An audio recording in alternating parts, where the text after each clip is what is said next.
यहाँ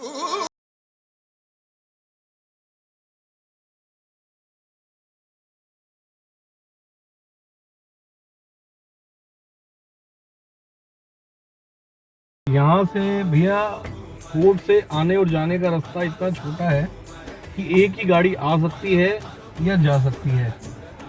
तो अब देखो सामने से जैसे गाड़ी आ रही है तो हमारी गाड़ी को पास नहीं दिया जा रहा। वो देखो सामने से गाड़ी आ रही है तो हमारी गाड़ी को पास नहीं दिया जा रहा। जब वहाँ से गाड़ी आ जाएगी तो क्लियर हो जाएगी रोड, जब हमें पास दिया जाएगा। ये देखो जैसे कि हमें यहाँ बोल दिया इन्होंने। तो बॉस हम आ गए हैं अब ग्वालियर फोर्ट पे और हमने पार्किंग में लगा दी है अपनी गाड़ी और हम जा रहे हैं फोर्ट की तरफ। और फोर्ट में क्या क्या है क्या क्या नहीं है, क्या अच्छी चीज़ें हैं क्या बुरी चीज़ें हैं, जो हमें ज्ञान मिलेगा वो आपको देंगे। तो आप ज़रा लाइक वाइक कर देना, घंटे पे मार देना।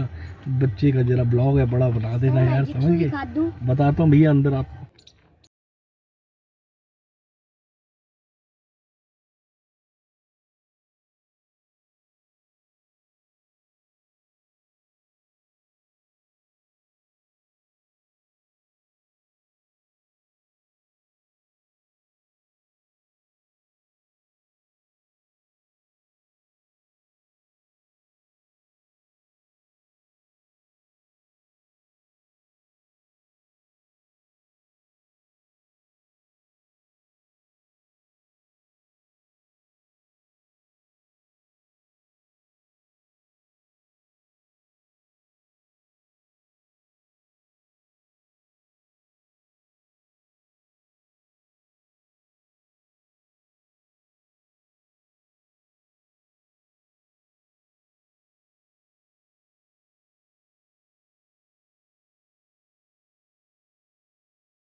का इंडिया का सबसे बड़ा फोर्ट पहले नंबर पे आता है चित्तौड़गढ़।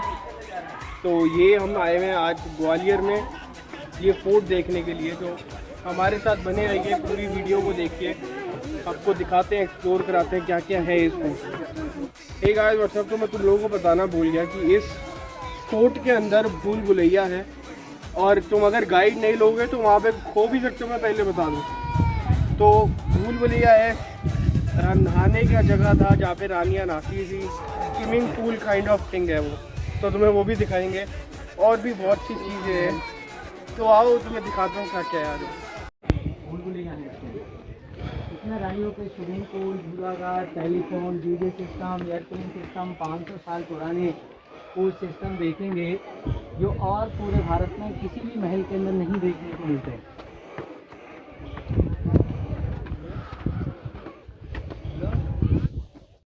ये संगीत का पहले रात के दौरान में पागल होता था, रानी हमेशा पर्दा रखती थी। तो यहाँ ऊपर देखेंगे इसमें 8 झरोखे बने हुए हैं, 4 हर झरोखे के पीछे काले कलर के पर्दे डाले जाते हैं। संगीतकार लोग नीचे बैठ के संगीत प्ले करते थे, संगीत कक्ष है।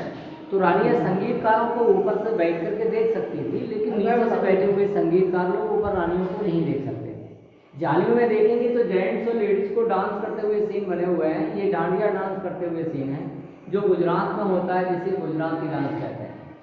स्टोन जो यूज किया है इस पैलेस के अंदर, ये लोकल सैंड स्टोन है और इंटरलॉकिंग सिस्टम से फिट किए हैं सारे पीसों को ग्रुप बना करके। पहले वाले पीस में हॉल करके दूसरे वाले पीस को फिट किया है, क्योंकि पहले सीमेंट वगैरह नहीं था। जॉइंट जो किया जाता था वो इंटरलॉकिंग सिस्टम के माध्यम से किया जाता था। तो मानसी ग्वालियर के थे जिन्होंने इस महल को बनवाया। एक राजा मानसी जयपुर वाले थे। जो जयपुर वाले मानसी थे वो सवाई मानसी के नाम से अकबर के समय थे। ये मानसी बाबर से पहले मृगनैनी वाले मानसी के नाम से जाने जाते हैं। मृगनैनी राजा की लास्ट वाली रानी थी, 9वीं रानी। 8 रानियाँ इनकी सेम कास्ट की थी जो इस पैलेस में रहती थी, लेकिन 9वीं रानी अदर कास्ट की थी, गरीब परिवार की। तो उसका महल सेपरेट सिटी में ग्वालियर गेट पर गुजरी महल के नाम से अलग बनवाया। तो ये संगीत में ग्वालियर घराने के नाम से जाना जाता है। राजा मानसी के राज दरबार में बैजू आवरा संगीतकार हुआ करते थे। तानसेन का भी जन्म ग्वालियर में हुआ, लेकिन तानसेन अकबर के दरबार में रहे। एक यहाँ मानसी के राज दरबार में बैजू आवरा। मानसी के समय का प्राइवेट मीटिंग हॉल यूज किया था। तो इस मीटिंग में राजा की नानी रानी मृगनैनी भी आती थी। तो 9 झरोखे यहाँ पर हैं, उनके बैठने के राइट हैंड साइड में 9 जालियाँ हैं के अंदर। लेकिन जो स्टेट राजा होते हैं, जो राजा के अधीन स्टेट है, तो उनकी बैठने के लिए ओपन बालकनी यूज करते थे स्टेट वगैरह। लेकिन महाराजा मानसिंह मेन राजा थे, इनके बैठने के लिए लेफ्ट में ऊपर जो हौदा बना हुआ है, यहाँ पर एक अम्ब्रेला था। तो महाराजा मानसिंह के बैठने के लिए उसका ये मेन महाराजा मानसिंह के समय का टेम्पल था। भगवान विष्णु जी का टेम्पल था। जब ये टेम्पल बनाया था पूरा टेम्पल के डिज़ाइन में है। जैसे बाहर की कार्विंग देखी आपने, रुद्राक्ष की माला देखी, और ऊपर जो है बना हुआ है जिसमें आपने देखा एलिफेंट बनाए गए, तो सारे सिंबल होते थे। तो ये जो है इस तरीके से यहाँ पर अंदर भी देखिए, चारों तरफ की दीवार पर छोटे छोटे हॉल्स हैं। इन सारे हॉलों में ब्रेक जो है मिरर्स लगे हुए थे डिफरेंट कलर के, कई रंग के ग्लास लगे हुए थे। तो जब पहले लाइटें नहीं होती थी, स्टैंडों पर ऑनलाइन पर रखी जाती थी। इन लैंपों की रोशनियाँ ग्लास लाइन से पड़ती थी, तो लाइट की चमक, लाइट का रिफ्लेक्शन करती थी। यानी पूरे में लाइट की कई तरीके की लाइट, अलग अलग रंग की लाइटों का रिफ्लेक्शन किया जाता था। और जब ये लाइट को बंद करनी होती थी तो ऊपर जो हुक्स हैं आयरन के, इनके द्वारा पर्दे डाले जाते थे। तो जब ये मंदिर था तो यहाँ एक प्लेटफॉर्म था, यहाँ एक प्लेटफॉर्म था जहाँ भगवान विष्णु जी की मूर्ति विराजमान हुआ करती थी और इनमें रंगीन कांच लगे हुए थे रिफ्लेक्शन के लिए। जब इसको जेल बनाया मुगल टाइम में तो मंदिर को हटा दिया गया। लेकिन लास्ट में जब सिंधिया परिवार ग्वालियर में आए 1765 में, ग्वालियर में सिंधिया यहाँ जब आते हैं तो पहले इस महल को यूज़ किया। और उनकी फैमिली जब इस महल में रहती थी तो इस रूम को यूज़ किया बेडरूम। तो पहले अलार्म घड़ियाँ नहीं थी। सुबह के 4 बजे मुर्गे की आवाज़ को सुनकर के 2 लेडीजें आती थी पैरों में घुंघरू को पहन के, तो ये बाहर वाली गहरी से दौड़ते राउंड लगाती। इनकी घुंघरू की चुन की आवाज़ से सुबह होने का पता चल जाता। तो यही गैलरी बाद में अलार्म से यूज़ की जाने लगी, जबकि पहले भगवान की परिक्रमा करने के लिए गहरी बनाई गई। जो भी राजा आया है वो इस बिल्डिंग को अपने तरीके से अपने हिसाब से यूज करता है। मानसी जी का मेन सिंबल होता था ये तोमर डायनेस्टी का। राजा मानसी ग्वालियर के जो तोमर डायनेस्टी को बिलोंग करते थे। तो इनकी डायनेस्टी का जो मेन सिंबल था ये सनफ्लावर का, जो हाँ ये गोल्ड कॉइन के ऊपर और फ्लैग के ऊपर हमेशा यूज़ किया जाता था ये सिंबल। इनके फिर 2 कोडवर्ड सिंबल होते थे। राइट में ऊपर डांस करते हुए मोर बनी हुई है, ये आनंद का प्रतीक होता है। जब कोई फेस्टिवल कोई फंक्शन होता है तो मोर की हिंदी को बनाता है। राजा का जब कोई अटैक होता है तो लेग हॉर्स का है, बॉडी ड्रैगन की है, हेड एलिफेंट का है, जो एलिफेंट को कैप्चर करता है। ये सिंबल फाइटिंग के लिए यूज़ किया जाता है, लड़ाई का, ये खुशहाली का सिंबल, ये तोमर डायनेस्टी का सिंबल। जब जैसा माहौल होता था वो फ्लैग के ऊपर चित्र बना करके दिखाया जाता है।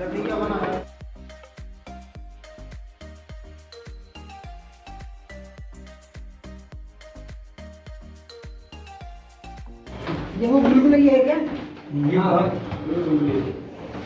ये भूल भैया जी इसमें हर रूम के अलग अलग 3 रास्ते हैं। तो इस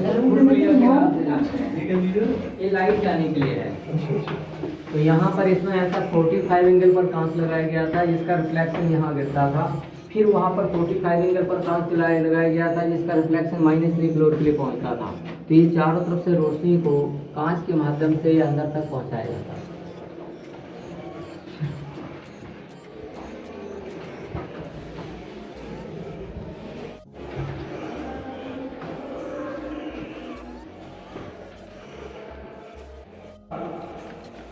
अभी ये -1 लेवल है, राउंड गेट में 8 गेट है, हर गेट पर डोर्स लगे हुए हैं, पिलरों के ऊपर डोर्स लगे। ये 500 साल पहले का टेलीफोन सबसे पुराना टेलीफोन मानते हैं, क्योंकि इसके पहले का कोई जिक्र नहीं है कि कहीं ऐसी कोई बात होती हो जो आप हर जगह से हट करके बात कर सकते थे। तो राजा की 8 रानी यहाँ रहती थी, लेकिन 9 रानी सिटी में रहती थी। वहाँ से इसकी दूरी 1 किलोमीटर थी। 1 किलोमीटर की दूरी तक सुरंग के साथ 2 पाइप डाले गए। यहाँ मिट्टी के पाइप हैं, चूना की सपोर्ट करके डाले गए थे 3 इंची वाले पाइप, जिससे कि एक पाइप से बोलते थे तो आवाज़ इस महल में पहुँचती थी, तो वहाँ से बोलते थे तो आवाज़ इस महल में आती थी। तो राजा मानसिंह की मृगनयनी की टेलीफोन की सुविधा की गई थी 500 साल पहले, वो पाइप के द्वारा बनाते थे। वही टेक्नोलॉजी बहुत पहले यहाँ यूज़ की जाती थी। 500 ईयर्स पहले जो बच्चे अपने गेम में यूज़ करते थे, यहाँ से बात की जाती थी। जो 9वीं रानी थी वो 1 किलोमीटर दूर रहती थी और उससे बात करने के लिए ये टेक्नोलॉजी यूज़ की जाती थी। एक पाइप से बोला जाता था और एक पाइप से सुना जाता था। 500 साल पुराने थे। हमारे देश में कितने साल पहले टेलीफोन का विकास कर लिया था, जो बाद में जाके और ज़्यादा हाँ, लेकिन उससे पहले जितनी पहले हमारे 500 ईयर्स हो सारी टेक्नोलॉजी पहले। ये जो कुंडे देख रहे हैं, यहाँ पे झूला डालती है, रानी झूला झूलती थी। इस जगह पे एक अच्छी यात्री है और एक बुरी यात्री है। औरंगजेब ने अपने भाई को भी यहीं पर मारा था। सामने देख रहे हैं ना, सामने जो शस्त्र रुका हुआ है, वहाँ से बांध के रस्सी अपने भाई को औरंगजेब ने यहीं पे मारा था। इस जगह की हमारे पास 2 यादें हैं। एक खुशियों वाली याद है जब रानी झूला झूलती थी, और एक औरंगजेब की याद जब उसने अपने भाई को इसी जगह पे मारा था। चलाना। ये हम भूल भुलैया में घूम रहे हैं।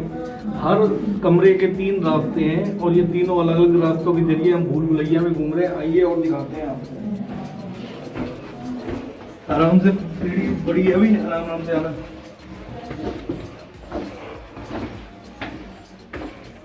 सब नीचे यहाँ पर जितने भी बेसमेंट में जाते जा रहे हैं, हर रूम की, जैसे कि इसमें गेट छोटे बनाए जाते थे। राजा रानियाँ हाइट और हेल्पफुल होती थी, लेकिन गेट छोटे हैं। ये छोटे गेट बनाने का मकसद था सिर्फ सेफ्टी की पर्पज से। अगर कभी कोई अटैक होगा, कोई दुश्मन अंदर आएगा, तो सभी रास्ते होने के कारण एक एक होकर के आना होगा। और जब भी अंदर जाएगा तो वो गर्दन को झुका के जाएगा। जैसे ही गर्दन झुकाया जाएगा तो अंदर वाले को नहीं देख पा रहा है कि अंदर कौन क्या है, कि जैसे ही वो अंदर गर्दन झुकाएगा तो उसके सिर को काट दिया जाएगा। सेफ्टी मिल सके मौके पर, इसलिए हमेशा रास्ते जाएंगे। जो महलों के अंदर जो गेट होते हैं वो छोटे बनते हैं। ये महल का दूसरा तलगर है, -2 लेवल में है। अभी आपने पहला जो लेवल देखा था वो रानियों का झूला घर था, लेकिन ये राजा रानी के लिए झूला यूज किया जाता था। इसमें सेंटर में ऊपर 4 हुक्स हैं, तो इनके द्वारा एक बड़ा झूला गिरता था, जहाँ राजा रानी एक समय के साथ बैठ करके झूला झूल सकते थे। स्पेशल झूला घर राजा रानी का। लेकिन जब कभी कोई लड़ाई वगैरह होती थी तो रानियाँ इसी रूम में बैठ कर के राजा का वेट करती थी, क्योंकि ये खिड़की के बाहर बीच में जो है यहाँ पर सर्किल बना है, जहाँ झंडा लगा रहता था, फ्लैग प्लेटफॉर्म था, वहाँ का लगा हुआ फ्लैग यहाँ पर रानियाँ बैठ कर के देखती थी जब राजा कहीं लड़ाई पर जाते थे। और जैसे ही जब राजा मानसिंह 1521 में लड़ाई में मारे गए थे, तो ये झंडे को नीचे डाल दिया गया था। झंडे के गिरते ही क्लियर हो गया था कि राजा खत्म हो गए हैं। जब भी राजा खत्म हो जाते तो रानियाँ जिंदा नहीं रहती थी। उनकी 8 रानियों ने मिलकर के जौहर कर लिया था। जिस जगह पे जौहर किया था वो -3 लेवल में अभी आप देखने जाएंगे।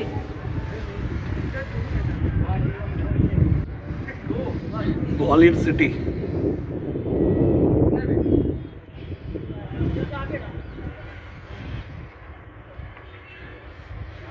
सब वेंटिलेशन के लिए हैं। यहाँ पर इन सर्किल है, इनमें कांच लगे हुए थे, इनकी रोशनी उधर वाले जीनों पर पहुँचती थी।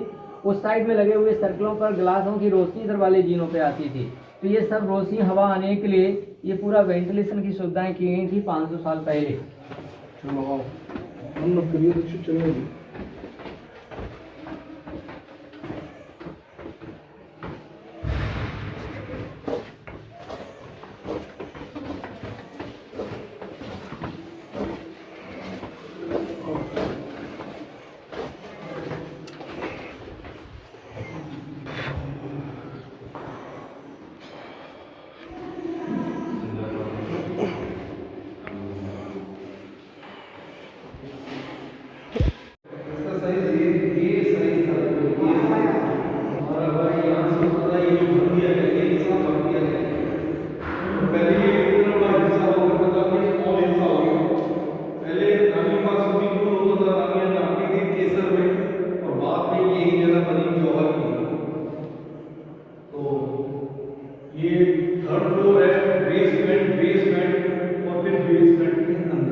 वेंटिलेशन इतना बढ़िया है यहाँ पे कि जरा सी भी सांस लेने में परेशानी नहीं होगी। आप देखो सब सभी भैया वगैरह घर में किसी को सांस लेने की जरा भी दिक्कत नहीं होगी, वेंटिलेशन इतना बढ़िया है। मानो आगे आइए और दिखाते हैं, भैया हमारे साथ हैं, वो बता रहे हैं हम इसके बारे में। मिश्रा जी ये ग्वालियर कोर्ट के अंदर मिलेंगे, ये गाइड का काम करते हैं और हमें समझा रहे हैं कि किस किस तरीके से यहाँ पे घटनाएं घटित हुई और किस चीज़ का क्या महत्व है ग्वालियर कोर्ट के अंदर। तो अगर आप भी आए तो राकेश मिश्रा जी से बिल्कुल आकर कांटेक्ट कीजिए, ये आपको बहुत बढ़िया तरीके से घुमाएंगे और ग्वालियर कोर्ट के बारे में जरा जरा सी छोटी बात भी आपको बताएंगे। राकेश मिश्रा जी बिल्कुल आइए, जब भी आपकी इच्छा हो आप स्वागत है आप सभी का।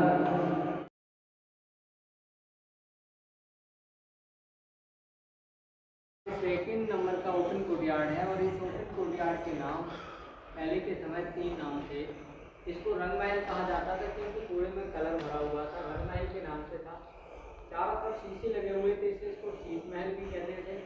और शाम के टाइम पर एक स्पेशल प्रोग्राम रखते थे, इसको डांसिंग हॉल के रूप में किया जाता है।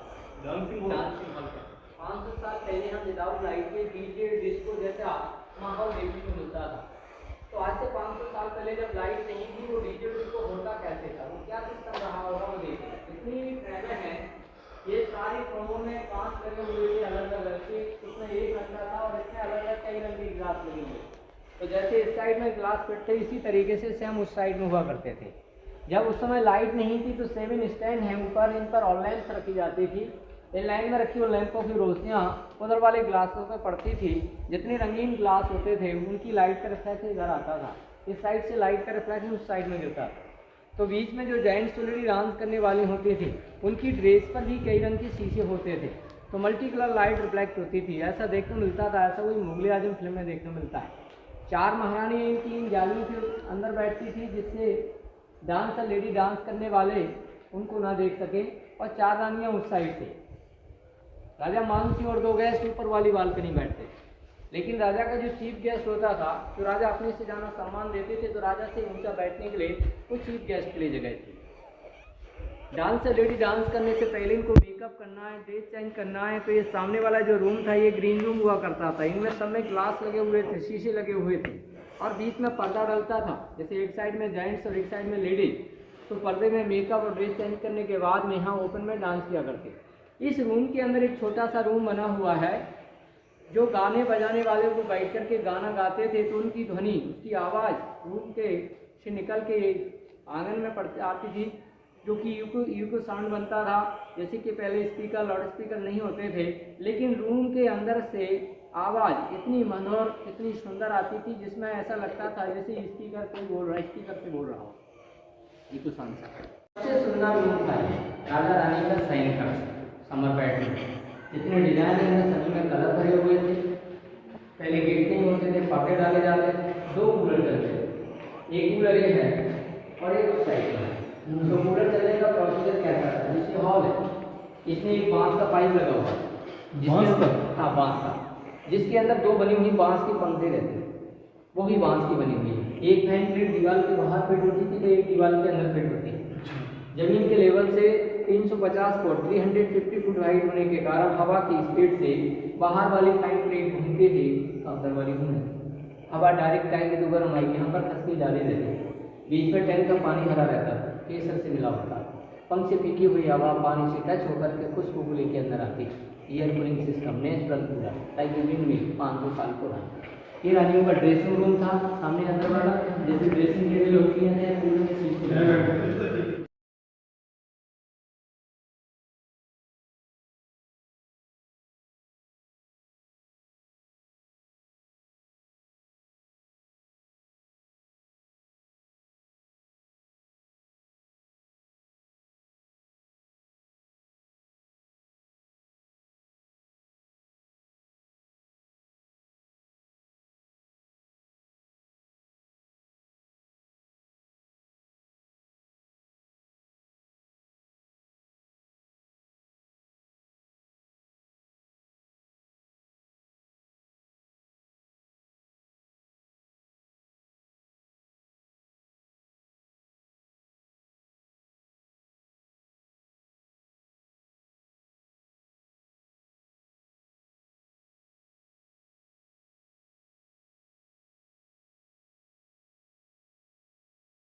उस महल को इंटरकनेक्टेड किया गया था बेसमेंट रास्ते के माध्यम से।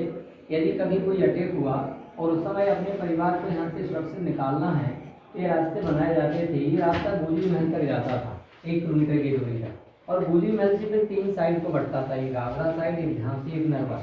1-1.5 किलोमीटर की दूरी तक ये बेसमेंट में जाते थे और जंगल में रास्ते खुल जाते थे। रास्ता रियली यहाँ से होता था, इसमें एक सिंगल स्टोन की प्लेट फिट रहती थी। प्लेट को हटा करके यहाँ से निकल सकते थे, प्लेट लगा दी तो ये डाउट नहीं होता था कि रास्ता जा रहा है। गुप्त रास्ता हाँ, जैसे होता था ना पहले हर महल में होता जी, था। और लगता क्या था कि रास्ता ये जा रहा है, ये ओपन रखा जाता था, लेकिन यहाँ से रास्ता नहीं था, ये 2 रूमों तक जोड़ा गया है। तो ये स्वर्ग का रास्ता था और यह है दिखाने के लिए। A few moments later.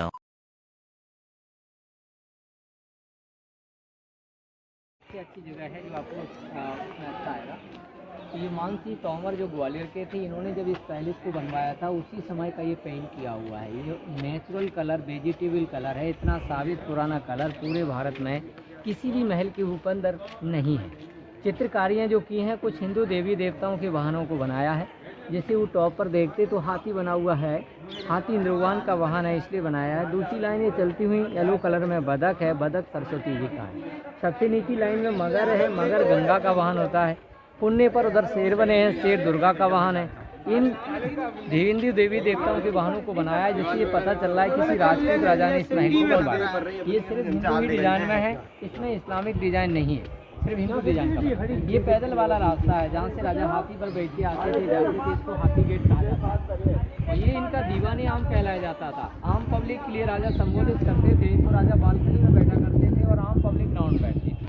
दीवानी खास जैसे महल के अंदर देखा अपने प्राइवेट मीटिंग हॉल, और ये जो है आम जनता के लिए यहाँ राजा संबोधित करते थे। सामने जो उधर एक रूम टाइप का बना हुआ है, ये अंग्रेजों के टाइम पर बारूद रखने के लिए मैगजीन बनी हुई है। और ऊपर साउंड लाइट शो की स्टेप्स बने हुए हैं। जो शाम के एक प्रोग्राम होता है साउंड लाइट शो का, उसकी काफ़ी लाइट लगी हुई हैं और साउंड है। अमिताभ बच्चन की आवाज़ में रिकॉर्डिंग जो करते थे, म्यूजिक के साथ कमेंट्री होती है, लाइट वगैरह पड़ती है, ध्वनि यंत्र के साथ। घोड़ों के टापों की आवाज़, रानियों के गानों की आवाज़, तलवारों की खनखनाहट। उसका टाइम वैसे टाइम 2 होते हैं। जैसे सर्दी के टाइम पर 6:30 से होता है और गर्मियों में 7:30 से होता है। पहला हिंदी आज आना चाहें अगर हम शाम अभी तो बंद है, अभी क्या है इसका काम चल रहा है, लेकिन आगे जो है 1 महीने के समथिंग बाद में ये चालू हो जाएगा और उसको लेजर लाइट के साथ चालू कर रहे हैं। यानी बहुत अच्छा बनाया जा रहा है, दोबारा से डेवलप किया जा रहा है। ये संग्रहालय ये संग्रहालय है, आर्कियोलॉजिकल म्यूजियम है जिसमें मूर्तियां हैं। अगर देखना चाहें तो इसको देख सकते हैं। इसका 5 रुपये का टिकट इसका इसी में है। यहाँ पर स्टोन की मूर्तियों को हमारे ये टिकट